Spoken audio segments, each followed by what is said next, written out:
And Sanjay Nair had to join us, but he dropped out because of a good reason. He's blessed with a grandson this morning. So we allowed him to stay away from this convening, and he may join us later in the day. And we have with us Vibhor Jain, CEO ONDC. He'll moderating this session via technology, talking to technology via technology. So the session is the future pathways for digital commerce, especially ONDC. Okay.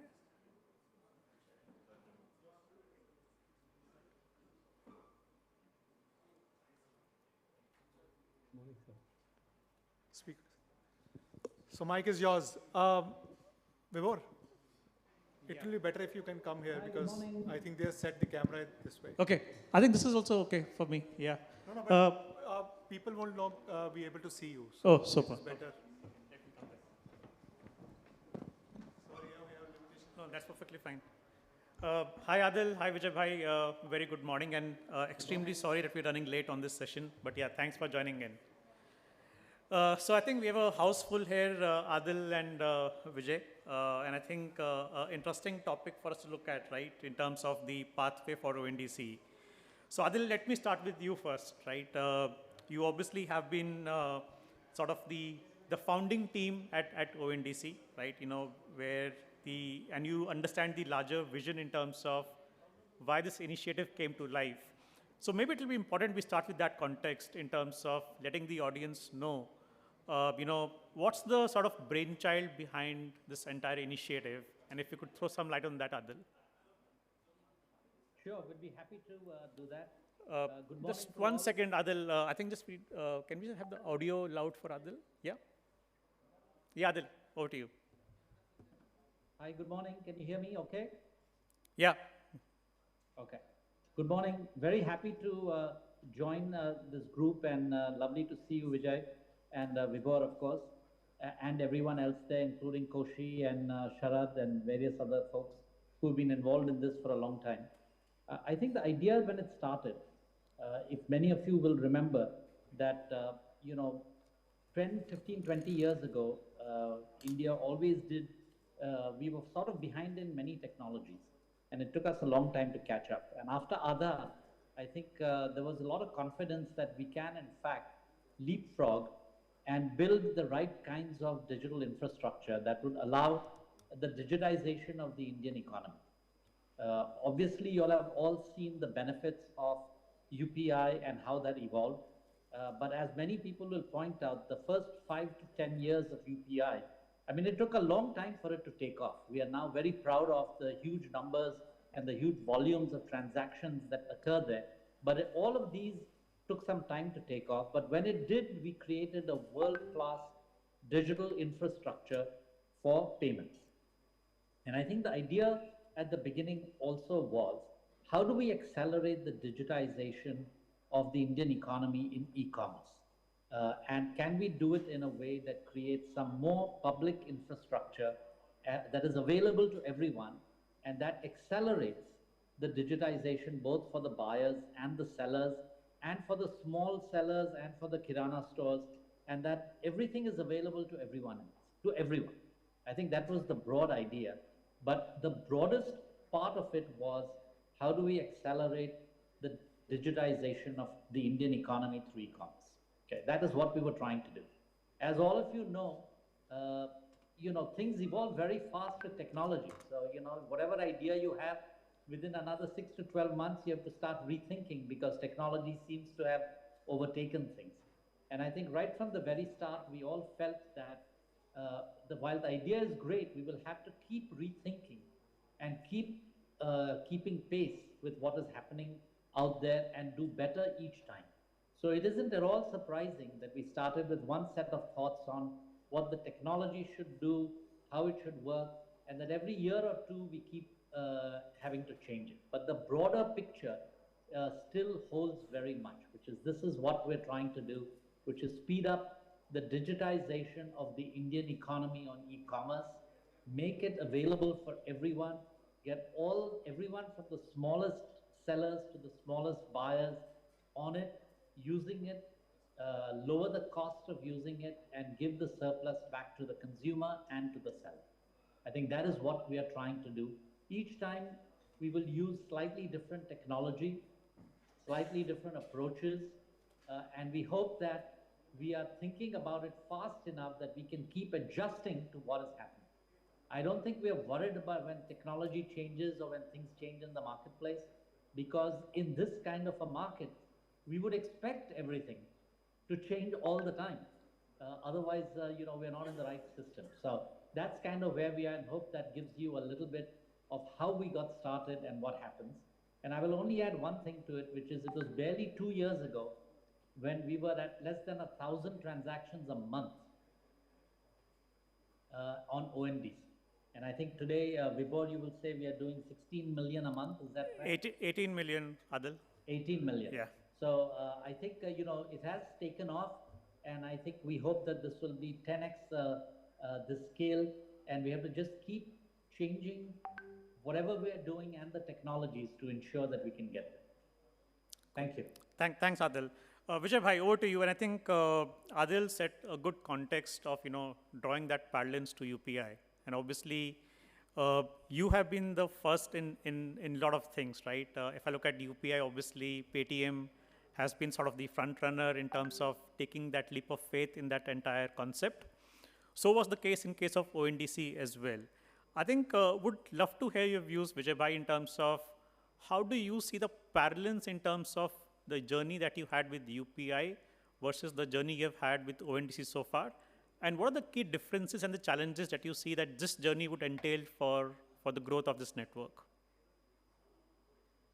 Thank you, Vibor, and thank you, everybody. Great to see Koshi ko dekha bahut din ke baad, so hi. And I think the first and foremost thing is that in case of payments, we were able to start from the last person first. The solution was architected for the smallest of the shopkeeper or the payment receiver, and that is why the QR, and that too like a paper printed QR, and it worked out like a breeze over the period. It had its own challenges, but at the same point of time, it is fantabulous job. We are very proud of it as a country. At the same point of time, when I look at commerce, which is incidentally getting customers to the shop, so which is a very linear extension, like Adil sir also said the same thing, that digitizing Indian economy. And there, I think the challenge remains that how do we acquire the customer? In a shop, customer walks in. But in a digital world, how do we get the customer for a shopkeeper? And especially if you understand, the problem remains that in a market, you can have a similar SKU being sold by a number of shopkeepers. So the selection of shopkeeper, which is exactly the business model in the morning when we were talking about it, I think Mr. Bhatia talked about it, that how the access to the shop itself become a toll gate for the cost of the commerce platform. We just now were talking a few minutes back about a platform versus network. So I'd say before, the challenge remains that in offline payments, customer was already there, and we were solving a technology problem. Customer and merchant were already there. In online world, we are able to get one side, then we have to get other side. So it is double, or I would say square the challenge, because you have to multiply by both sides of demand. You have to bring the supply, you have to bring the demand, and both of them are not there physically present or virtually present for that matter in that context. And that means that as challenge on your shoulder is even more profound. And in this, as you are seeing, I'm very proud that the numbers are dramatically increasing. Someone will pick up one side and dramatically increase it, then second side will go up, and then this is how the network goes up. So the challenge here is that you do not have consumer or merchant in the digital world, while in the physical world, both were there at the point of movement or truth. And how do you bring both sides together? And one should need the other. It's a very interesting, another problem is that one should need the other. And creation of that need is where a lot of capex or solutioning or creativity also goes. So from need of the movement to the demand generation, so you have a far, I would say, compounding challenging situation than a linearly multiplied challenging situation. And I respect from beginning Koshi did and what you're doing and everybody of ONDC, this challenge that you guys are solving and meticulously done, I mean impeccably done. And I'm very sure that in few years forward, India will be known for not just payment, but payment and commerce stack built from India. Thanks, Vijay bhai. Thank you so much for this. Adil, back to you. So obviously, Vijay spoke about the journey in terms of UPI and also spoke about the complexity that comes in a space like commerce, very, very well explained in terms of how you need to focus on both sides of the ecosystem to really make this happen. Now, it's been 3 years since ONDC started, and if I reflect back on something like UPI, it almost took 8 to 9 years for it to really reach that inflection point where it really took off, right? Looking at the journey that ONDC has had so far in the last 3 years, where do you think we are in this journey from your perspective as a board member and as a founding team member of ONDC? And also from a green shoot perspective, where are you seeing the real potential coming in, and how do you foresee that journey in the future? We always thought about the fact that it took some time for infrastructure systems, even if it's digital public infrastructure, to take off. So we all recognize that. But I think we've learned a lot, and now, of course, we all want everything to move even faster. Right? The world is moving even faster. So I think we can do this much faster than it took because of the lessons that we've learned from it and what we're trying to do. So I don't think necessarily that we are moving away from the fact that we have to grow this extremely rapidly. Right? And it will take whatever time it takes, but we have to work on the assumption that we can do this very quickly and put everything in place that allows that to happen. So that's, I think, the first point in time. The specifics of it, of course, will keep changing. But I think, as I said, the vision of, a few years ago, we had the vision, even before UPI was done, that we should be able to put money in the hands of 500 million Indian citizens whenever we want to. It should go, 200 million farmers at the drop of a button could get a direct deposit in their bank accounts, right, without any middleman. And when we did that, it changed the nature of how the citizen reacts with the government, and it gets benefits into their hands. And that was, one of the real benefits. And I think in the same way, we want every single citizen to have at their fingertips, now that we have the cellular infrastructure and the mobile infrastructure, the ability to get anything they want in goods and services at the best prices, at the best convenience, so that their quality of life improves. And it's for every single citizen, no matter where they are, every single user. We are quite a ways from getting this to every user.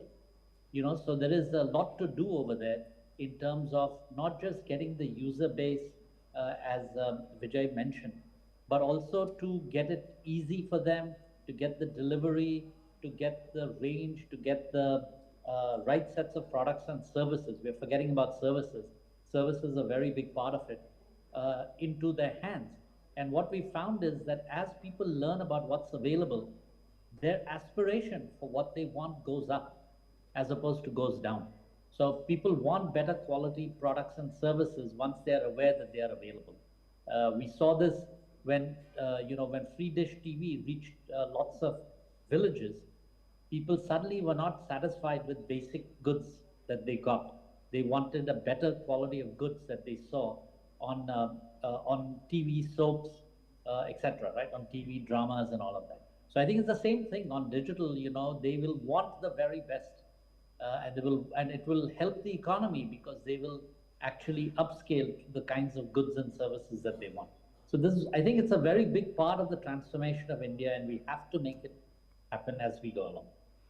Thanks, Adil. I think one more thing I'd like to add over here, that the access to the India's produce to the consumer, which is eventually converting India into a consumer economy for long term, is also possible by taking care of this, because large monolith platforms drive what consumers are seeking, not necessarily what they may need or what we are producing, sort of things. And their attention remains on number of transactions, volume of orders, etc., etc. Here, ONDC becomes inclusive platform. It is able to make a reach of sourcing the goods that can be made available to the consumer within India to a level where otherwise would have not been possible. I mean, every other thing that may not be attentive to the large platform would be method to drive the consumer growth or consumption for producers that are within India. They are demanded. We all are still the people who have migrated out of, I would say, rural or semi-urban area to the urban areas. We have acknowledgement and respect of it. By the time generation changes and those things are not available, they can lose the flavor of it. So ONDC also have a obligation of connecting the bridge, being the bridge of the produce that are rural India, or for that matter India produces in hinterland, to the consumer who is able to and is a big customer even in this generation. No, thanks, Vijay. I think, so maybe I'll just continue with you, Vijay, on this one. From the experience you've had with ONDC so far, right, in terms of the possibilities that Paytm as a company has sort of, explored.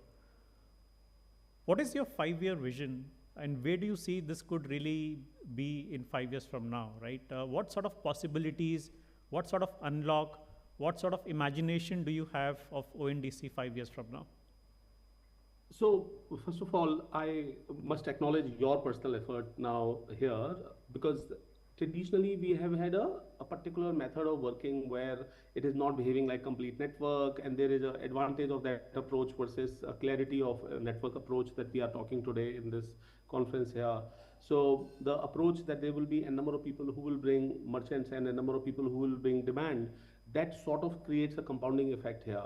And while there will be still the bilateral relationships, but there will be a responsibly larger takeoff or shouldering of the responsibility by the central unit.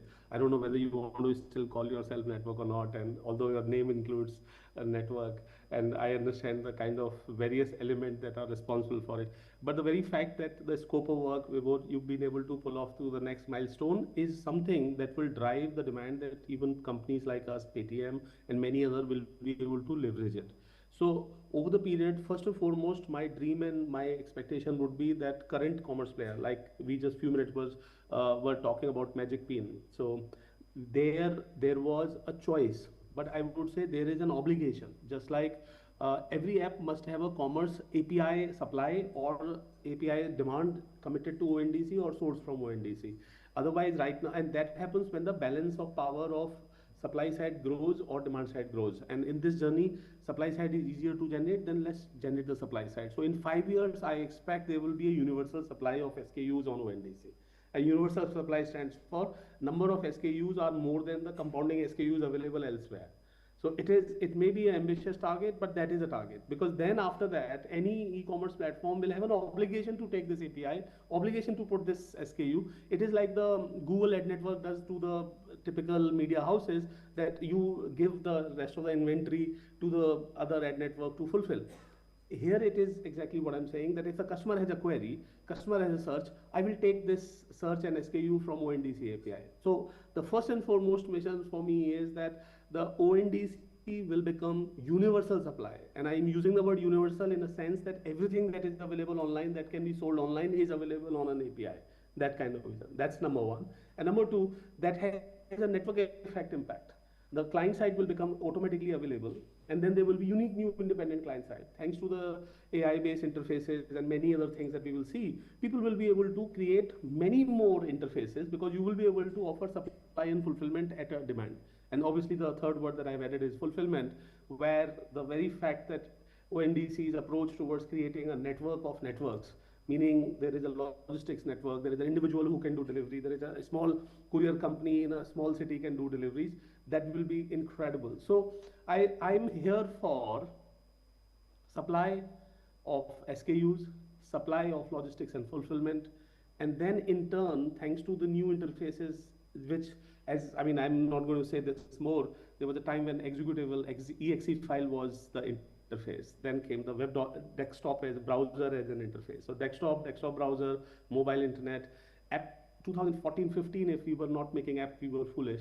2025, if we are not making agent, we are foolish. So there will be new wave of commerce interface through the agents that will show up. And there the ONDC should be the default API to go to.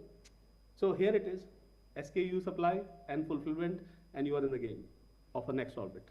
No, thanks. That's very. And I'm not expecting it in 5 years. I'm not expecting 5 years. I'm expecting it 2 to 3 years. 1 year grace period for 2. No, definitely, Vijay bhai. I think all of us are in this together, and I think we will make this happen. Adil, last question to you. Obviously, Vijay Bhai painted a very good picture in terms of what it could be forward-looking in terms of, where the world is heading in terms of, AI, the agentic commerce sort of use cases as well. However, a lot of people would be keen to understand on the other extreme, right? Where we talk about the small merchants, the kiryanas, the local traders out here. That's a gamut of problems that we're dealing with, right? Now, for that sort of segment, what sort of interventions the government and ONDC could focus on, which will really help uplift and make them as competitive in terms of the traders and the local segments in the industry? Sorry, I was on mute. With the way technology is evolving and the way AI agents are evolving, previously we used to talk about how do you get a kirana store in a box, or a merchant in a box, or a seller in a box. But I think with AI agents, we ought to make it completely seamless, so that really not much effort has to be done by them, and we get them all on and make it so easy that it just, it's like just exchanging cash to buy something at the store, right? And it was very difficult to do that in the previous technology era. I think with the growth of AI and agents, I see that very soon we should be able to be in a position where anyone can get on and get digitized with very, very, very little support. And if they do that, then what Vijay said is right, which is we will get every single merchant and every single supplier on it. Because right now it's a pain in the neck for them to do it. It requires lots of hand-holding, etc. But we should use all technologies available today and all agent technologies to make it completely seamless. Why is it that there is no kirana store that doesn't know how to use WhatsApp? Nobody ever taught them WhatsApp, right? I mean, no one taught any citizen to do. We never ran WhatsApp training schools for citizens, right? But everybody uses WhatsApp. It's so easy, intuitive, and all of that. And I think we have the opportunity to take that kind of an approach and get every seller very, very, very, very easily onto the network and onto e-commerce in a way that we couldn't do last year. I mean, we all agree it was difficult and all of that, but now that should not be the case. It should be that it is so simple that anyone can get on, and literally you don't have to train them to do it. It just happens, right? And I think that's what I look for when we go ahead. No, thanks, Adil. I think this has been a pretty insightful session, and I think the audience out here, got to understand the sort of context of this entire initiative, where it is right now, and what the future holds, right?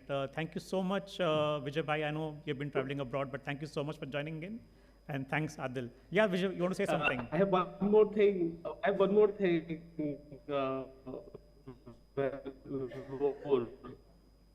What Adil sir suggested about agents, we are giving to a small shopkeeper, just like WhatsApp was not trained, Paytm was not trained, UPI was not trained, it surprisingly worked out, and so on and so forth.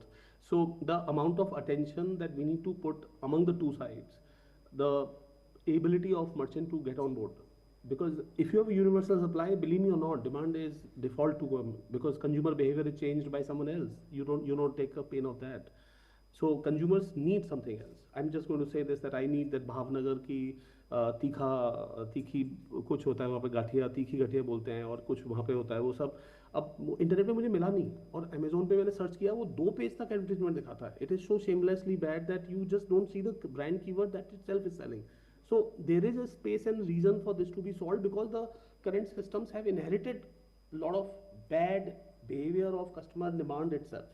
So I'd say that AI agents' ability to solve for catalog, fulfilled order, etc., and we only do the physics work, which is the movement of the goods, is going to be the dramatic way. So let me say this, the vision for ONDC for next 2 years should be every task that required a human, except for moving the physical good, is being done by machines and agents. And that time, it does not matter you are a small shop or a large.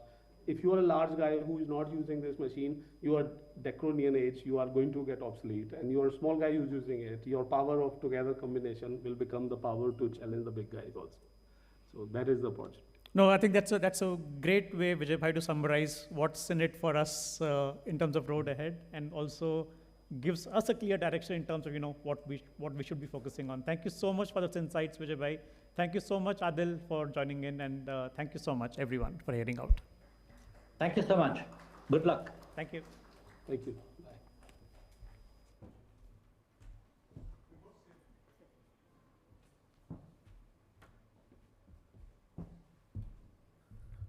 Thank you, Adil Zainul Bhai. Thank you, Vijay Shekhar Sharma. Both the gentlemen were really good sport. Adil and Vijay both were supposed to come here physically, but because of certain issues, they had to stay back at their places. So, but still they joined us through digital mode. Thank you. Now, may I request Harmeet, CEO of PG, to come forward and help us in felicitating Vibhor. Harmeet PG is also supporting the today's convening. Ladies and gentlemen, please give a round of applause for Vibhor for anchoring today's wonderful conversation.